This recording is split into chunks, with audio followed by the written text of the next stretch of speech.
ನಮಸ್ಕಾರ ಫ್ರೆಂಡ್ಸ್, ಮಾಹಿತಿ ಲೋಕಕ್ಕೆ ಸ್ವಾಗತ ಸುಸ್ವಾಗತ. ಫ್ರೆಂಡ್ಸ್, ಅಸ್ಸಾಂ ರಾಜ್ಯದಲ್ಲಿ ನಿಗೂಢ ಸ್ಥಳ ಹೊಂದಿದೆ.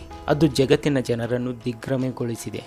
ಅದೇನೆಂದರೆ ಇಲ್ಲಿ ಸಾವಿರಾರು ಪಕ್ಷಿಗಳು ಸಾಮೂಹಿಕವಾಗಿ ಆತ್ಮಹತ್ಯೆ ಮಾಡಿಕೊಳ್ಳುತ್ತವೆ. ಈ ಘಟನೆಯು ಪ್ರತಿ ವರ್ಷ ಸೆಪ್ಟೆಂಬರ್ ಮತ್ತು ಅಕ್ಟೋಬರ್ ತಿಂಗಳ ನಡುವೆ ಸಂಭವಿಸುತ್ತದೆ. ಇದಕ್ಕೆ ಸಂಬಂಧಿಸಿದಂತೆ ಅನೇಕ ಅತೀಂದ್ರಿಯ ಕಥೆಗಳಿವೆ. ಇದು ಪ್ರತಿ ವರ್ಷ ಮಳೆಗಾಲದ ಕೊನೆಯಲ್ಲಿ ವಿವರಿಸಲಾಗದ ರಹಸ್ಯ ಘಟನೆಯಾಗಿದೆ. ಅಷ್ಟಕ್ಕೂ ಹೀಗೆ ಪಕ್ಷಿಗಳು ಸಾಮೂಹಿಕವಾಗಿ ಆತ್ಮಹತ್ಯೆ ಮಾಡಿಕೊಳ್ಳುವ ಸ್ಥಳ ಮತ್ತು ಕಾರಣವೇನು ಎಂಬುದರ ಬಗ್ಗೆ ಈ ವಿಡಿಯೋದಲ್ಲಿ ನೋಡೋಣ. ಅಸ್ಸಾಂ ರಾಜ್ಯದ ದಿಮಾ ಹಸಾವೋ ಜಿಲ್ಲೆಯಲ್ಲಿರುವ ಗುವಾಹಟಿ ದಕ್ಷಿಣಕ್ಕೆ ಸುಮಾರು 330 ಕಿಲೋಮೀಟರ್ ದೂರದ ಹಫ್ಲಾಂಗ್ ಎಂಬ ಪಟ್ಟಣವಿದೆ. ಇಲ್ಲಿಂದ 9 ಕಿಲೋಮೀಟರ್ ದೂರದಲ್ಲಿ ಜೆಟಿಂಗಾ ಪ್ರದೇಶವಿದೆ. ಇಲ್ಲಿ ಪ್ರತಿ ವರ್ಷ ಪಕ್ಷಿಗಳು ಸಾಮೂಹಿಕವಾಗಿ ಆತ್ಮಹತ್ಯೆ ಮಾಡಿಕೊಳ್ಳುತ್ತವೆ. ಇದರ ಬಗ್ಗೆ ಸಾಕಷ್ಟು ಸಂಶೋಧನೆ ಮತ್ತು ಅಧ್ಯಯನಗಳು ನಡೆದಿವೆ. ಅಷ್ಟೇ ಅಲ್ಲದೆ ಈ ಸ್ಥಳವು ಅತೀಂದ್ರಿಯ ಶಕ್ತಿಗಳನ್ನು ಹೊಂದಿದೆ ಎಂದು ಹೇಳಲಾಗುತ್ತದೆ. ಪಕ್ಷಿಗಳು ಸೆಪ್ಟೆಂಬರ್ ಮತ್ತು ನವೆಂಬರ್ ನಡುವೆ ಸಂಜೆ 7ರಿಂದ ರಾತ್ರಿ 10ರವರೆಗೆ ಸಾಮೂಹಿಕ ಆತ್ಮಹತ್ಯೆ ಮಾಡಿಕೊಳ್ಳುತ್ತವೆ ಎಂದು ಹೇಳಲಾಗುತ್ತದೆ. ಸುಮಾರು 25,000 ಜನಸಂಖ್ಯೆಯನ್ನು ಹೊಂದಿರುವ ಈ ಜಿಲ್ಲೆಗೆ ವಿಶ್ವದ ಅತ್ಯಂತ ಭಯಾನಕ ಮಾರ್ಗಗಳಲ್ಲಿ ಒಂದೆಂದು ಪರಿಗಣಿಸಲಾಗಿರುವ ರೈಲು ಮಾರ್ಗವಿದೆ. ಜೆಟಿಂಗದಲ್ಲಿ ನಡೆಯುವ ಈ ವಿಲಕ್ಷಣ ಘಟನೆಯು ವಲಸೆ ಹಕ್ಕಿಗಳ ನಿಗೂಢ ಆತ್ಮಹತ್ಯೆಯನ್ನು ಒಳಗೊಂಡಿರುತ್ತದೆ.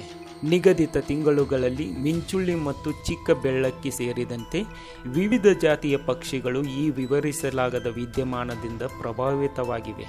ಗಮನಾರ್ಹವಾಗಿ ಕಪ್ಪು ಡ್ರೋನ್, ಹಸಿರು ಪಾರಿವಾಳ, ಬೆಟ್ಟದ ಪಾಟ್ರಿಜ್, ಪಚ್ಚೆ ಪಾರಿವಾಳ ಮತ್ತು ನೆಕ್ಲೆಸ್ ಲಾಫಿಂಗ್ ಥ್ರಶ್ ಜೆಟಿಂಗಕ್ಕೆ ವಲಸೆ ಬರುತ್ತವೆ. ಕಂಬಗಳಿಗೆ ಡಿಕ್ಕಿ ಹೊಡೆಯುವ ಮೂಲಕ ಪಕ್ಷಿಗಳು ಸಾವಿಗೆ ಶರಣಾಗುತ್ತವೆ. ಈ ದೃಶ್ಯ ನಿಜಕ್ಕೂ ನೋವನ್ನು ಉಂಟು ಮಾಡುತ್ತದೆ. ತಜ್ಞರು ಮತ್ತು ಪಕ್ಷಿ ಶಾಸ್ತ್ರಜ್ಞರು ಈ ನಿಗೂಢತೆಯನ್ನು ಪರಿಶೀಲಿಸಿದ್ದಾರೆ. ಹೆಸರಾಂತ ಪಕ್ಷಿ ಶಾಸ್ತ್ರಜ್ಞರಾದ ಚೌಧರಿ ಅವರು ದಿ ಬರ್ಡ್ಸ್ ಆಫ್ ಅಸ್ಸಾಂನಲ್ಲಿ ವಿವರಿಸಿರುವ ಪ್ರಕಾರ ಮಾನ್ಸೂನ್ ಋತುವಿನ ಕೊನೆಯಲ್ಲಿ ಹೆಚ್ಚಿನ ಗಾಳಿಯ ವೇಗಕ್ಕೆ ಪಕ್ಷಿಗಳು ತೊಂದರೆಗೊಳಗಾಗುತ್ತವೆ. ತೊಂದರೆಗೀಡಾದ ಮತ್ತು ದಿಗ್ಭ್ರಮೆಗೊಂಡ ಈ ಪಕ್ಷಿಗಳು ಆಶ್ರಯಕ್ಕಾಗಿ ದೀಪಗಳ ಕಡೆಗೆ ಹಾರುತ್ತವೆ. ಹಾಗೆ ಹಾರುವಾಗ ಬಿದಿರಿನ ಕಂಬಗಳಿಗೆ ಹೊಡೆದು ಸಾವು ಮತ್ತು ಗಾಯಗಳಾಗುತ್ತವೆ. ಈ ನಿಗೂಢ ಪಕ್ಷಿ ಆತ್ಮಹತ್ಯೆಗಳ ಹಿಂದೆ ದುಷ್ಟ ಶಕ್ತಿಗಳಿವೆ ಎಂದು ಅಲ್ಲಿನ ಜನರು ನಂಬುತ್ತಾರೆ. ಆದರೆ ಪಕ್ಷಿ ತಜ್ಞರು ಮಾತ್ರ ಚಂದ್ರನಿಲ್ಲದ ರಾತ್ರಿಗಳಲ್ಲಿ ನಿರ್ದಿಷ್ಟ ಹವಾಮಾನ ಪರಿಸ್ಥಿತಿಯಲ್ಲಿ ಹತ್ತಿರದ ಮನೆಗಳು ಮತ್ತು ಫ್ಲಡ್ ಲೈಟ್ಗಳ ಪ್ರಭಾವದಿಂದಾಗಿ ಈ ಘಟನೆ ನಡೆಯುತ್ತದೆ ಎಂದು ಹೇಳಿದ್ದಾರೆ. ಒಟ್ಟಾರೆಯಾಗಿ ಈ ಗ್ರಾಮವು ಪಕ್ಷಿಗಳ ಆತ್ಮಹತ್ಯೆಯ ವಿವರಿಸಲಾಗದ ವಿದ್ಯಮಾನಕ್ಕಾಗಿ ಪ್ರಪಂಚಾದ್ಯಂತ ಜನಪ್ರಿಯವಾಗಿದೆ.